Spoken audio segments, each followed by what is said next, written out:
Salam sejahtera. Ini lagi bikin terkejut. Ini lagi bikin terkejut. Woi, rupa-rupanya memang betul jangkaan saya. Tekaanku memang tepat kali ini. Tidak ada satupun sebenarnya mana-mana gabungan parti politik kah, pakatan kah, perikatan kah, barisan kah. Tidak ada yang betul-betul yakin boleh menang. Tidak ada betul-betul yakin boleh bergabung, bersatu hati, betul-betul melaksanakan sama pikiran. Nah, saya sudah pikir ini beberapa hari yang lalu. Saya pikir belum ada gabungan mana-mana gabungan yang betul-betul satu hati. Belum ada gabungan yang betul-betul satu pikiran. Dan ini telah disokong dengan satu kenyataan daripada orang lama politik Malaysia. Katanya, semua parti termasuk UMNO takut. Tapi saya tidak tahu kenapa dia mention UMNO. Bukan saya yang mention, dia yang mention, saya baca saja. Semua parti termasuk UMNO tak yakin menang PRU15, kata Musa. Musa mana nih? Musa hitam. Nah, semua parti termasuk UMNO takut, tak yakin menang PRU15, kata Musa hitam. Bekas timbalan Perdana Menteri. Ini bekas timbalan Perdana Menteri. Bekas timbalan Perdana Menteri, dia bekas ahli besar dalam UMNO. Dia bekas orang besar dalam UMNO. Bekas orang besar di dalam politik Malaysia. Dia tahu, dia ada pengalaman, dia tahu bagaimana mau tengok orang yakin atau tidak. Orang betul-betul sure boleh menang atau tidak. Tapi kali ini dia sure. Dia kata semua parti termasuk UMNO takut dan tak yakin menang PRU15. Bekas timbalan Perdana Menteri Musa Hitam membuat spekulasi bahawa UMNO dan BN tidak akan mampu menubuhkan kerajaan selepas pilihan raya umum ke-15 nanti dan akan menjadi minoriti. Wow! Bercakap kepada program Bicara Tokoh Kecelaruan Politik Malaysia, anjuran Majlis Bekas Wakil Rakyat atau Mubarak Johor di Johor Bahru semalam, veteran politik itu berkata, setiap parti yang bakal bertanding takut dan tidak ada satu pun gabungan yang dilihat benar-benar yakin mampu menang. Katanya pada saya semuanya yaitu parti takut dan tidak tahu kemungkinan bakal berlaku. Ia berikutan keadaan politik negara sekarang ini yang berada dalam kecelaruan, malah rakyat juga menjadi celaru dan keliru. Saya setuju yang ini. Sekarang sudah tidak tahu mana satu yang betul mau dikasih sokong. Sokong salah, ndak sokong salah. Nasib baik sekarang sudah ada akta anti lompat parti. Jadi kali ini kalau dipangka dia lompat, minta maaf kau sejalah yang lompat. Parti itu tetap memegang keputusan itu. Keadaan sekarang ini setiap parti pun tak begitu pasti ada apa hasilnya PRU15. Dan bagaimana rakyat akan buat pilihan nanti. Ini baru best. Ini baru best. Kita tahu betul-betul ini baru debaran. Malam nanti pengumuman itu kasih sedia banyak kopi, roti kah, kalau yang menigup lah. Kasih sedia banyak kacang, makan kacang banyak-banyak sambil tunggu keputusan. Baru siok gagaran Adrelina. Bekas pemimpin UMNO itu berkata hasil analisis dan pemerhatiannya mendapati semua parti mengambil sikap berhati-hati dan tidak yakin nasib parti mereka. Katanya semua parti juga saya lihat masih ambil sikap tunggu dan lihat. Selepas keputusan PRU15 barulah mereka akan mengorak langkah masing-masing katanya. Namun apa yang menjadi kerisauan saya, kata beliau, pada pendapat saya UMNO tidak akan mampu tubuhkan kerajaan dan mungkin akan jadi minoriti selepas ini, katanya. Hadir sama dalam majlis itu adalah yang dipertua Mubarak Johor, Abdul Ahmad Ali dan bekas Menteri Besar Johor yaitu Abdul Ghani Osman.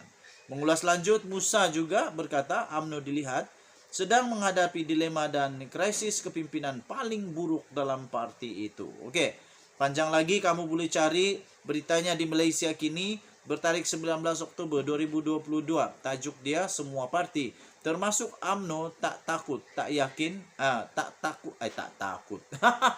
Semua parti termasuk UMNO takut, tak yakin menang PRU15, kata bekas timbalan Perdana Menteri yaitu Musa Hitam. Kita jumpa lagi Tinggalkan komen kamu. Bye-bye. Salam sejahtera Malaysia. Selamat pagi. Selamat pagi pula. Selamat petang tuan-tuan dan puan-puan yang dihormati sekalian.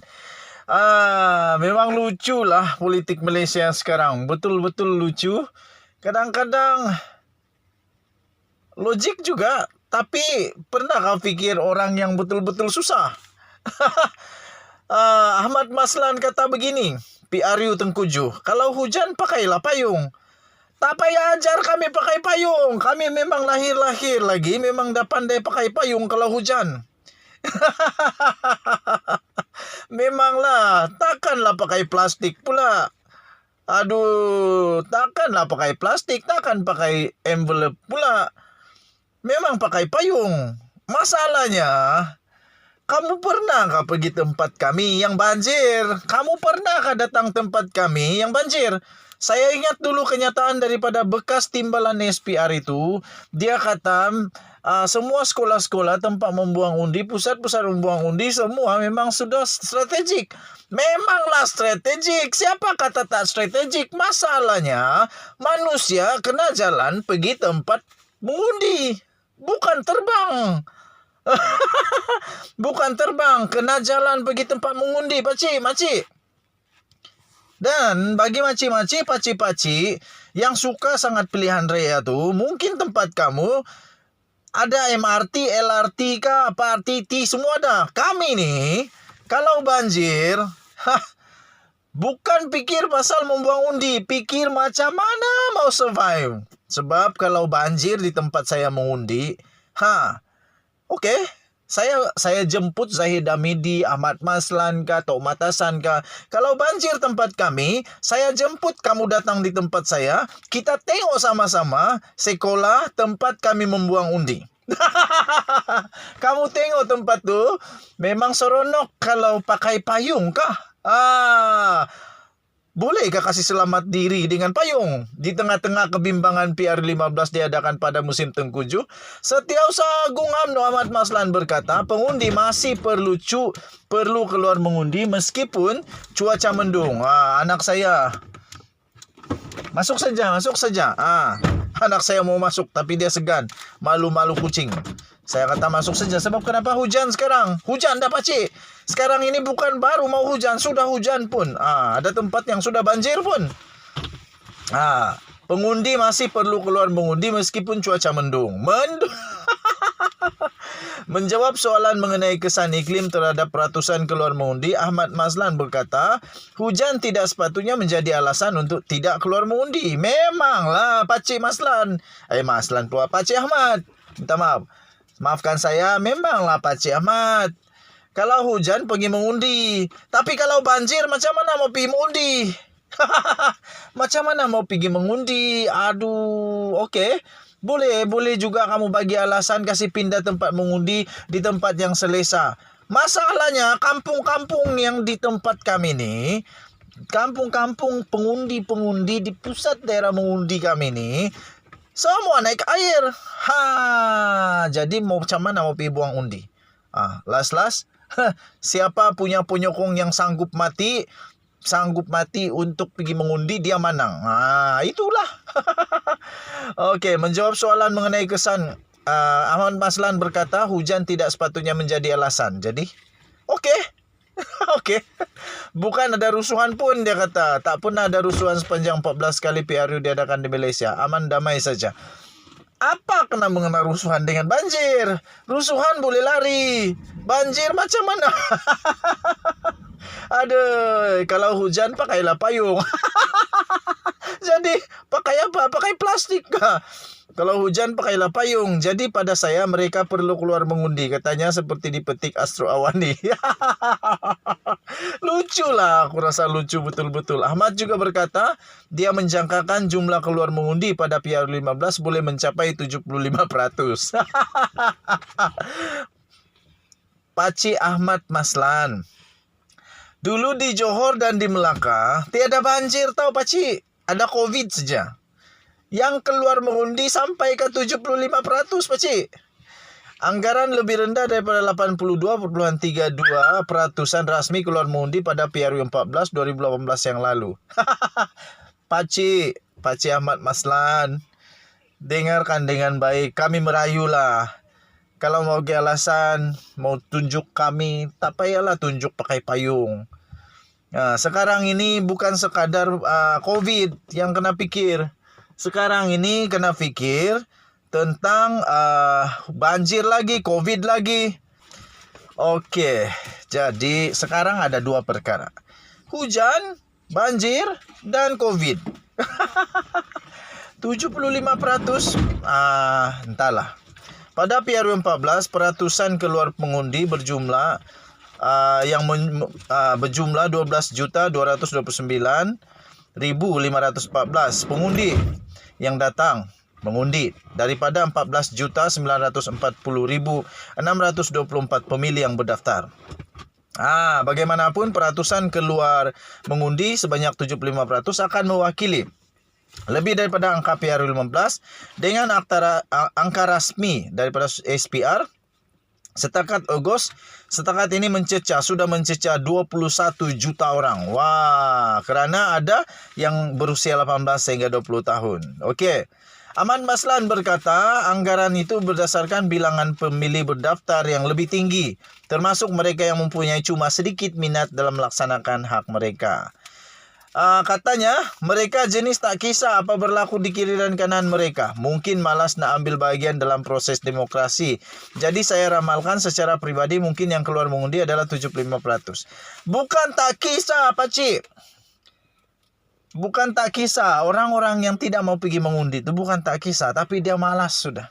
Dia sudah malas mau melayan sudah. Dia malas sudah. Undi, lepas itu lompat, lepas itu tumbang, lepas itu macam-macam.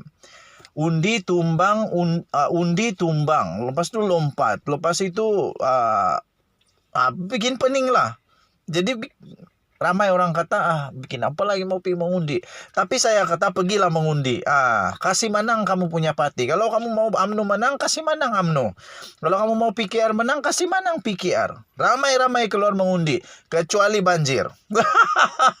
Kalau banjir dan membahayakan nyawa, panggil APM, panggil polis kah, tentera kah, ambulan kah, bomba kah apa, panggil minta tolong. Jangan pula beranang kamu pergi mengundi, bahaya tahu. Okey. Tapi kalau ada yang sanggup ambil pakai helikopter, mungkin okeylah. Okey. Mereka yang tak keluar mengundi itu secara tak langsung telah menyerahkan hasrat mereka itu kepada mereka yang keluar mengundi.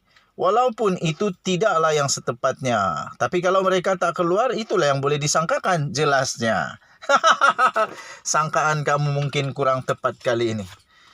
Yang betul-betul tepat adalah mungkin sudah bosan dengan lompat lah, apalah, caca merbalah sekarang. Okey. So apa pendapat kamu? Pakai payung Terima kasih Pakcik Ahmad Maslan. Terima kasih sebab ajar kami pakai payung kalau banjir, kalau hujan. Okey, kami akan pergi mengundi kecuali banjir. Denyut Nadi Suara Rakyat bergema di channel ini. Ramai-ramai kita pergi mengundi. Laksanakan hak kamu. Denyut Nadi Suara Rakyat. Bye-bye.